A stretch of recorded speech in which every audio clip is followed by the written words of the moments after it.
Iran একটি ভয়াবহ সামরিক অভিযান শুরু করেছে, নাম দিয়েছে অপারেশন ফতেহ খাইবার। আজকের এই আলোচনায় আমরা দেখব এই অভিযান কিভাবে মধ্যপ্রাচ্যের যুক্তরাষ্ট্র এবং ইসরায়েলের ক্ষমতার পুরনো সমীকরণকে একেবারে বদলে দিতে চলেছে। চলুন একেবারে সবচেয়ে চাঞ্চল্যকর খবরটা দিয়েই শুরু করা যাক। ইরানের রাষ্ট্রীয় গণমাধ্যম তো বটেই, বিভিন্ন আন্তর্জাতিক রিপোর্টও দাবি করছে যে কুয়েতের আকাশে একটি মার্কিন F-15 যুদ্ধবিমানকে মিসাইল ছুড়ে ধ্বংস করা হয়েছে। প্রচারিত খবরগুলোতে যা বলা হচ্ছে তা হল, মার্কিন F-15 যুদ্ধবিমানটি যখন কুয়েতের আকাশসীমা পার হচ্ছিল, ঠিক তখনই একটি ইরানি মিসাইল সরাসরি বিমানটিতে আঘাত হানে। এরপরই বিমানটির নিয়ন্ত্রণ হারিয়ে মাটিতে আছড়ে পড়ে। যদিও বলা হচ্ছে পাইলট প্যারাশুটের মাধ্যমে নিরাপদে বেরিয়ে আসতে পেরেছেন। আবারও মনে করিয়ে দিচ্ছি, এই দাবিগুলো কিন্তু মূলত ইরানের রাষ্ট্রীয় গণমাধ্যমের তরফ থেকেই আসছে। আসলে এই ঘটনাটি কোনো বিচ্ছিন্ন ঘটনা নয়, বরং এটা ইরানের একটা অনেক বড় পরিকল্পনার অংশ, যার নাম অপারেশন ফতেহ খাইবার। আর এই ভয়াবহ অভিযানের মূল লক্ষ্যবস্তুই হল ইসরায়েলের ভেতরে থাকা বিভিন্ন কৌশলগত স্থাপনা। এই অভিযানের ব্যাপকতা কিন্তু রীতিমতো চমকে দেওয়ার মতো। রিপোর্ট অনুযায়ী এখন পর্যন্ত ইসরায়েলের ভূখণ্ডে লক্ষ্য করে 200রও বেশি মিসাইল ছুড়েছে ইরান।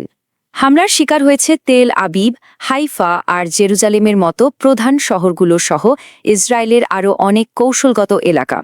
আন্তর্জাতিক গণমাধ্যমে ব্যাপক ধ্বংসযজ্ঞের ছবিও উঠে আসছে।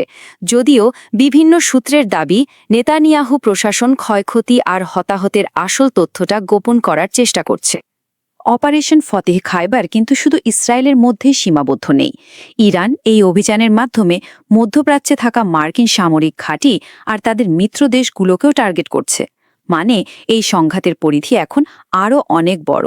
এখন পর্যন্ত যে দেশটির উপর ইরান সবচেয়ে বেশিবার হামলা চালিয়েছে সেটি হল সংযুক্ত আরব আমিরাত। এর একটা বড় কারণ হল দেশটি ইসরায়েলের খুবই ঘনিষ্ঠ এক মিত্র, আর আব্রাহাম অ্যাকর্ড স্বাক্ষরকারী প্রথম দেশগুলোর মধ্যেও একটি। সংযুক্ত আরব আমিরাতের উপর হামলার মাত্রাটা একবার দেখুন। রিপোর্ট বলছে প্রায় 150টি মিসাইল এবং 200রও বেশি ড্রোন দিয়ে সেখানে হামলা চালানো হয়েছে। আর তাদের মূল লক্ষ্যবস্তু ছিল আল ধাফরা বিমান ঘাঁটির মতো অত্যন্ত গুরুত্বপূর্ণ স্থাপনা, যেখানে আমেরিকার F-35 যুদ্ধ বিমানগুলো মোতায়েন রয়েছে। ইরানের আর একটি গুরুত্বপূর্ণ টার্গেট হল বাহরাইন।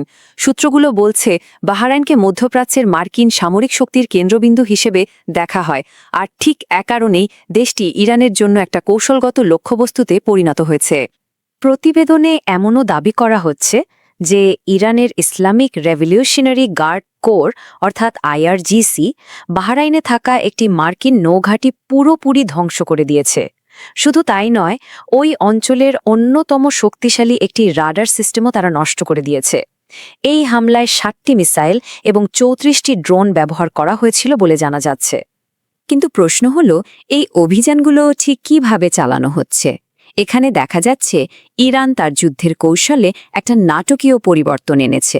বিভিন্ন রিপোর্ট অনুযায়ী সর্বোচ্চ ধর্মীয় নেতা খামেনির মৃত্যুর পর থেকেই নাকি এই নতুন রণকৌশল কার্যকর করা শুরু হয়েছে।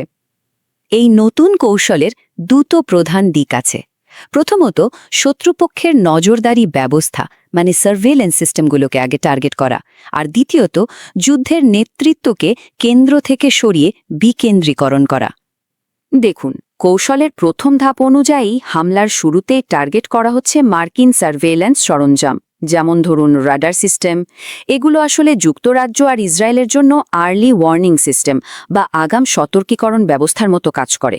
তো এই সিস্টেমগুলো যদি আগে ধ্বংস করে দেওয়া যায়, তাহলে মূল লক্ষ্যবস্তুতে আঘাতের পরিধি এবং কার্যকারিতা দুটোই অনেক বেড়ে যাবে। আর দ্বিতীয় যে কৌশল, সেটা হলো বিকেন্দ্রীকরণ।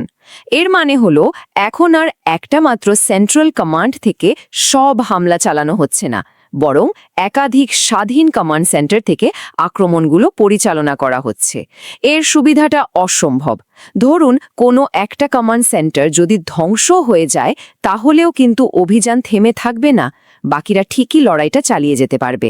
এতে পুরো অপারেশনটাই অনেক বেশি টেকসই হয়ে উঠছে। সবশেষে একটা বড় প্রশ্ন কিন্তু থেকেই যাচ্ছে, ইরানের এই যে নতুন আর সমন্বিত রণকৌশল, এটা কি মধ্যপ্রাচ্যের ক্ষমতার ভারসাম্যে কোনো দীর্ঘমেয়াদী পরিবর্তন আনবে? এর উত্তর হয়তো সময় আমাদের বলে দেবে।